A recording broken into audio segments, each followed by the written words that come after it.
Hello again, friends. Welcome back to my channel. I'm Shani. If you're new here, welcome, and please subscribe before you go. And to my regular watchers, I thank you always. On the menu today, let's make this delicious roast turkey. It's so delicious. So here I have a turkey breast that I've deboned and set aside here. So I'm just going to go ahead and put this for a brine overnight. So here I have a salt mixture with rosemary, salt, thyme, and I also have some peppercorns, white and black peppercorns, and some bay leaf.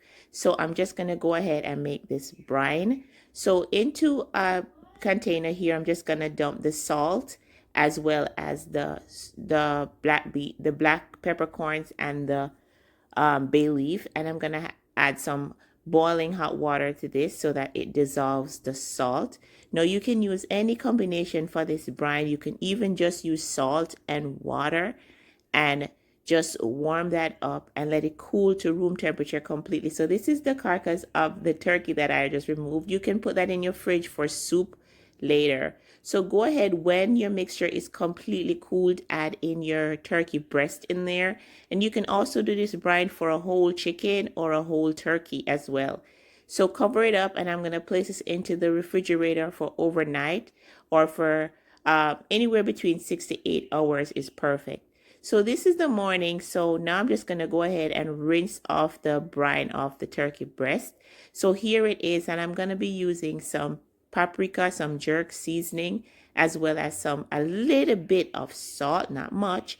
So I'm just going to go ahead and put some olive oil on top of here and then just rub that in. And you don't want to lose the breast of the turkey because you need it. So that is the little speckles of the brine itself, but remember to rinse it off thoroughly. So just go ahead and sprinkle on those spices that I showed you, and you can use any spice that you like. Rub that on and then turn it over, and you want to get into the part there, and it's like a butterfly cut. So you can also stuff this if you wanted to put stuffing in there or vegetables or anything. So go ahead and just sprinkle on this. But I'm making this roast turkey for sandwiches, but you can also use this for your Thanksgiving dinner instead of a huge turkey, or even, a Sunday dinner or whatever. So rub the seasoning onto the turkey breast there. Open the flap and rub that in as well. Then I'm just going to go ahead and make sure to cover all of the skin, so I'll get some seasoning on there as well. So I preheated my oven to 350 degrees, and I'm not going to let this marinate. It is fine because we did that brine overnight already. So let's go ahead, and here I have a baking tray with a rack on there, and I'm just going to go ahead and spray it with a little bit of nonstick spray and then lay on your turkey breast. And I'm going to put this in the oven for about 1 hour and 20 minutes uncovered. All right, so let's get that into the oven. I'm just going to go ahead and pour the little bit of water into the seasoning bowl and just pour that onto the bottom rack. And that's just going to help to create a little bit of steam so we don't have any dry turkey. So here we are after 1 hour and 20 minutes. I'm just going to let this rest for about 10 minutes or so before cutting into it. So you want to go ahead and use a nice sharp knife and just slice it on the diagonal, not straight, just on the diagonal. You want to cut against the grain here as well. It's the same thing if you're cutting a steak. So just keep slicing down to get some really thin slices, as thin as you like them. All right, so there you have it.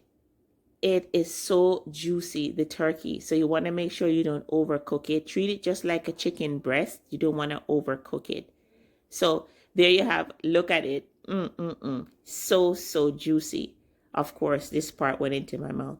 So now let me go ahead and show you how I make this into a sandwich. So here's our turkey done up, and I've just placed it with some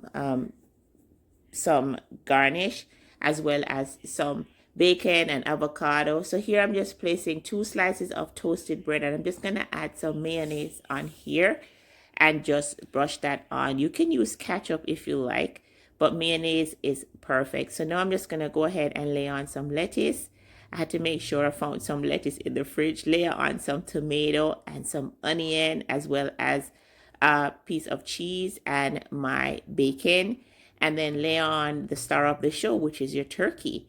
So next, I'll just go ahead and open this avocado. Now I'm running a risk here. I don't know if it's good, and I'm happy because sometimes you cut into those things and it's black. So just smash that out. I just want to put that there so it doesn't slide out. Then we're going to sprinkle that with a little bit of salt and black pepper.